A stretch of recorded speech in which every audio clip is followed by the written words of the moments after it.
Welcome back to the neighborhood, boys and girls. Our next guest is Pat Sipera. Pat, welcome to the show. Appreciate you. Olympia Moving and Storage. Yes, sir. Love it. Pat is someone that I met through a couple different networking groups that I belong to. Yep. We actually spent a little bit of time hitting golf balls not too long ago. Wanted to have you come on the show. We do stuff a little bit differently. We are not the braggadocious, this is how much business we do type thing. We're a personal interview.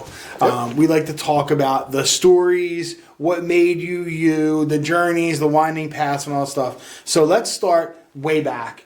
I don't know how far back, but let's go way back. Pat, maybe high school, right out of high school. What was your career journey like that got you to the path that you are now? Love it. Well, before I jump into that, I want to say congratulations to you. Thank you. This is a big day for you. For I don't sure. know if anybody knows, but we're filming today on April 10th. April 10th. And this is the first day 26 years ago. 26 years You clean. became clean. Yeah. That's a big deal, bro. Yeah, it is. It's Give me. That's. Thank you very I'll tell much. you that gave me chills. I saw something this morning that you posted, Yeah. and on my morning walk, and that was big time. That's awesome. Thank you. So for sure. so well done. So Awesome. and I appreciate the invite. I mean, I think I'm guest like 4,238. I think it's like 223. I Okay. think right now. No, but great. You got a great show here. Yeah, So I appreciate that. We love it. I love to get to know people. I really do. It's all about marketing and making people's story known and stuff like that. But I really love interviewing people and talking to Yeah. people, for sure. No, love it. And I love what you did with the place here. Yeah. With Mr. Rogers. You love our nice setup here, the Yes. couches, the things. It's beautiful. awesome, isn't It's it? beautiful. I love it. Brings me back. It took me childhood. 5 weeks to find these curtains. You know what I mean? Love it. So a little bit about me. I grew up in Merchantville, New Jersey, a little town, old Victorian house. Had a pretty cool childhood. Did everything sports, right? And in high school, I was the typical. I was actually in a bunch of different groups. I was the jock group. I was in, the choir. I did a bunch of different things. I was an usher for all of the plays, and it was, I was very, very diverse in the sense of my friend group. And my business path we'll go back to 8th grade. I was a quick story. I had asked my father for a pair of jeans, and I liked to dress nice back then, and these jeans were from the Gap. Okay. They were about $120, and my dad gave me $10 and said, get a job. Nice. And I like your dad already, man. That's a great answer right there, man. And it's about $9 more than I would have given him, but okay, that's good. That's good. For sure. So 2 weeks later, it was in May, I was on a truck with a family friend. He was a truck driver, and I was in Pittsburgh loading a truck. Nice. Literally 13 and a half years old. That's probably against some child labor laws, but right. Yeah. Allegedly 13 and a half. Allegedly, right? I looked a lot older then. But no, I started working at a young age. I understood the value. I think we were talking off air. First job, I was making $6.50 an hour moving furniture, which is crazy. So sure. That first summer and the summer after that, outside of school, I was on a truck moving furniture, moving families, homes. And I would tell mom and dad, hey, I'd pack a bag. It was before the cell phone era. We're talking 1993 here. Mom and dad, I'm going to Tennessee and then Florida and then back over to Alabama. And I'll be back in 3.5 weeks, drop off my bag to get my laundry done. So I worked very, very, very hard. I was the kid in high school that had, the deep pockets, and... You had the moped? No, I didn't have a moped. Oh, man. I had a moped with my dishwashing money, goddamn right, for sure. I had a Motor Marina 500 with a bored out engine. Oh, that's badass. Yep. That's badass. But no, it was nice having like some jingle in your pocket, and, like I said, I understood the worth ethic part of it, and... I was at Camden Catholic. Shout out to the Camden Catholic alumni. I wrestled over there. I played baseball. So it was a lot of fun. Nice. A lot of fun. And then, did you go the college route, or did you go right into business and workforce? So I was like every summer, all the weekends, holidays, I was working on the trucks, doing commercial moving, doing residential moving. College was, it's called RCBC now. Okay. So I went to Gloucester County Community College. Shout out to the Roadrunners. Yeah. I wrestled for a hot minute, maybe a half a season, got hurt, and I almost got my associate's degree. Okay. And I realized, what am I doing? Right. This isn't my cup of tea. This is not something that I'm looking to pursue. And I was already at that point moving furniture, doing okay. So I went back, kept moving furniture. And at the time, my brother actually owned the company. Okay. And I went to him and I said, look, I see some of my friends getting sales jobs. I think I can talk to a couple people. I have the bonding and rapport, the gift of gab, as they say. And he said no. You're not. So I had to leave that job and I went and started selling home security systems. Okay. And I had some beginner's luck where I became salesman of the month like 3 times in the first 6 months. It was kind of, just by accident. I just knew I had to work hard. I had to hit the phones. And it just kind of unfolded. So they trained me. I went through their processes. My brothers, they stayed in contact. Obviously, we talked, and they called me back 6 months later. They said, come back on board as a sales rep. Okay. They gave me a phone, a pager, some car allowance, a laptop. Man. I thought I was rolling. Did you have one of the Chris Katane Night at the Roxbury phones? Is that what it is? Well, at one point I had the Nextel phone. Oh, yeah, the little walkie-talkie. Yeah, man. That was at one point in time. That was top flight, right? It was top flight. Yeah. I felt like a big shot. Yeah, I felt like a big shot. All right. So I was going to ask you if you ever had a job outside of the moving furniture industry, but you answered that already. So I did. I had the Guardian Protection Services, okay.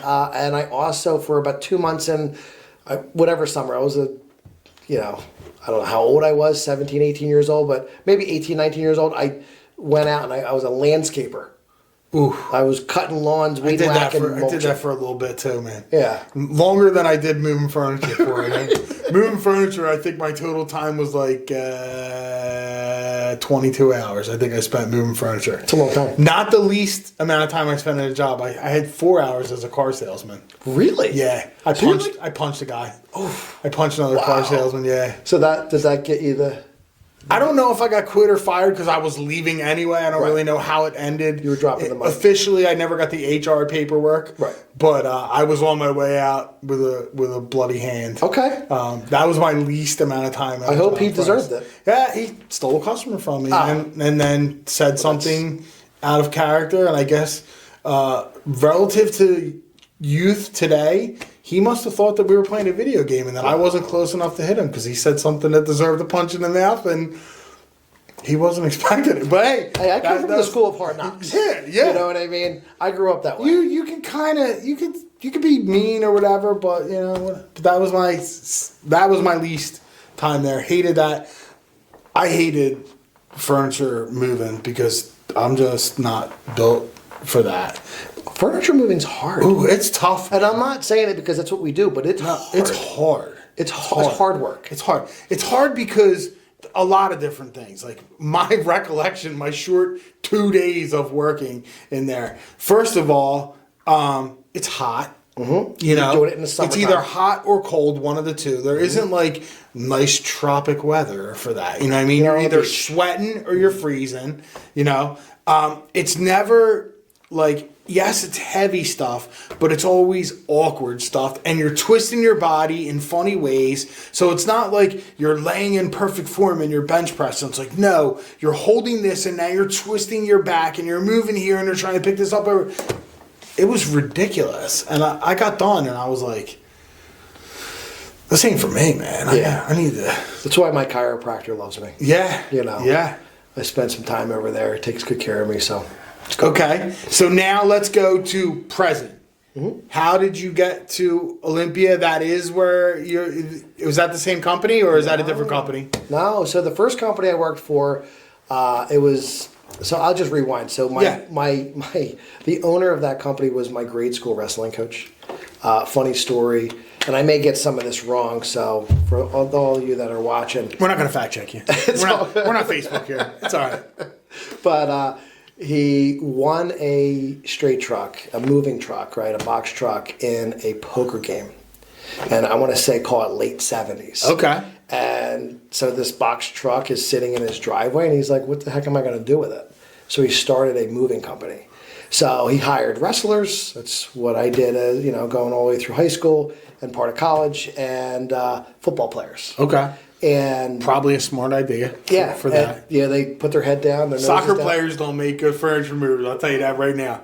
My son's a soccer player. He's a tough kid, but some of those soccer players do know how to. I played soccer my whole life. Trust me, I know. For sure.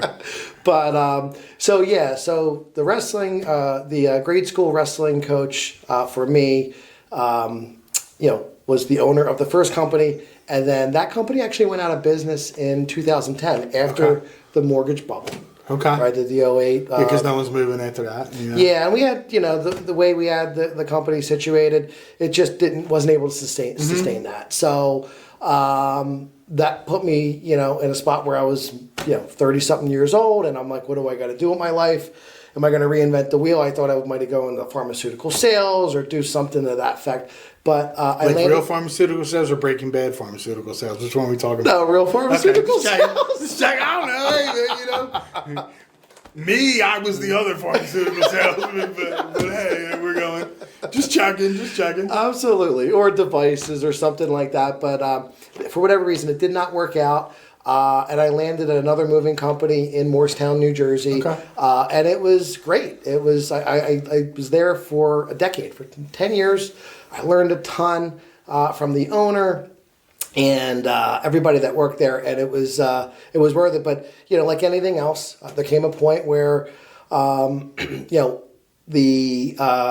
COVID hit, right? And I was kind of at a point where in my life I'm like, what am I doing? Mm-hmm. And I found this other company called Olympia Moving and Storage, and the president was open and considerate and kind, and just basically answered all my questions, because I wasn't one of those people that would jump job to job, right?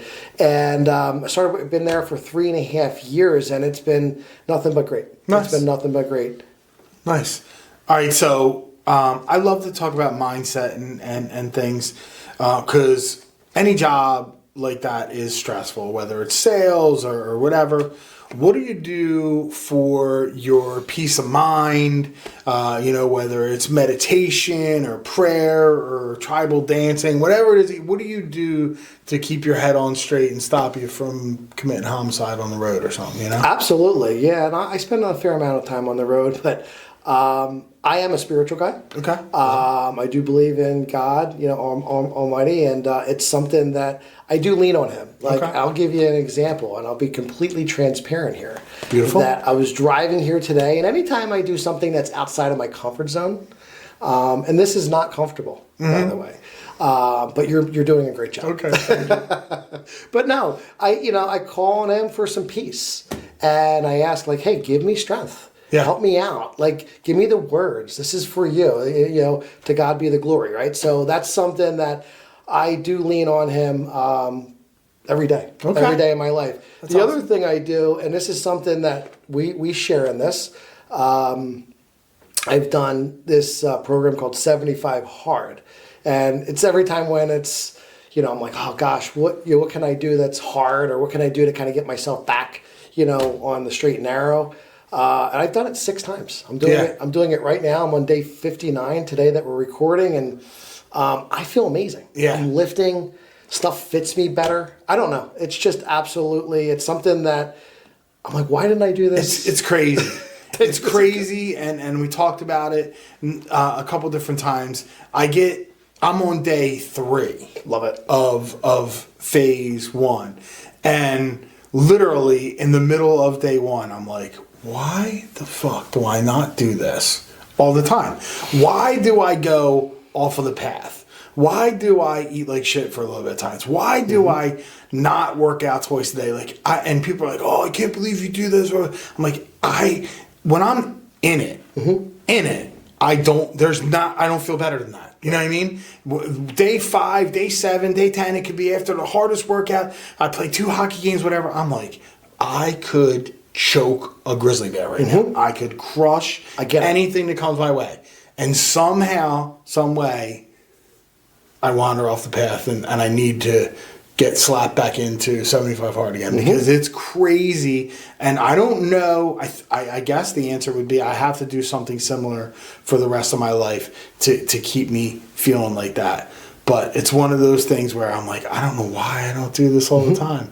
But somehow the bitch voice starts talking to me like, oh, take a break, your knee hurts, oh, you're older, you deserve a little bit of rest, you know? Craziness. Absolutely. I was talking to a guy at work and started to complain about something, and he looked at me and he said, stop being a bitch. And you know what? That resonated. I like that guy. That I like resonated that guy, man. with me. Like, that was like that. All right, let's go. It's on. I like that. It's on. Yeah, I like that. All right, now let's talk a little future. Give me some goals, some vision board things. We're going to move the clock forward 2 years. We're going April of 2026.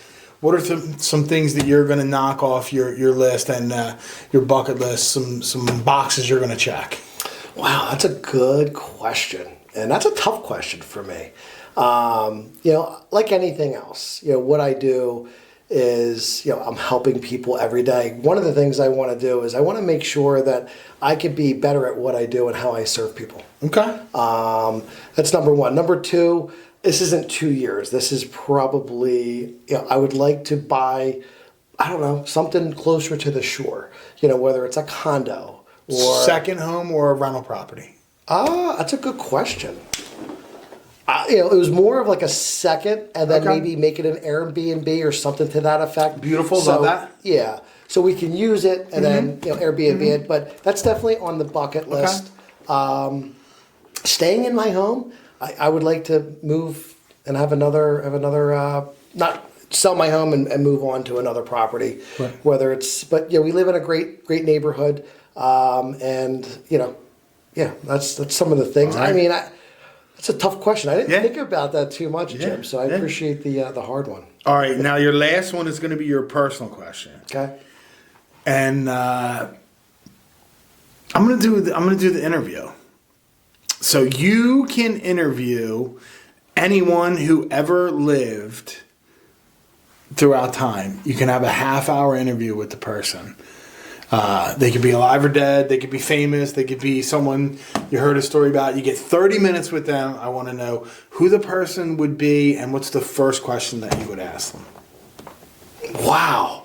I didn't expect that. Well, the person would be, I would love to sit down with Jesus.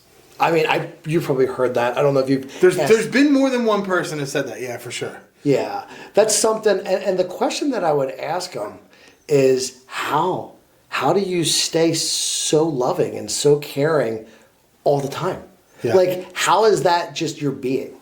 Because we all know you have good days and bad days. Sure. And he was human, right? He's God Almighty. So that would be something I would just love to pick his brain and just, that would be incredible. I don't even know if I'd be able to talk though. So the interview would probably be able to, I'd be hugging him or something. It'd be stammering like a bad date, like, something, right? But it's something that, I mean, obviously it's, I admire and strive to be on a daily basis. Awesome.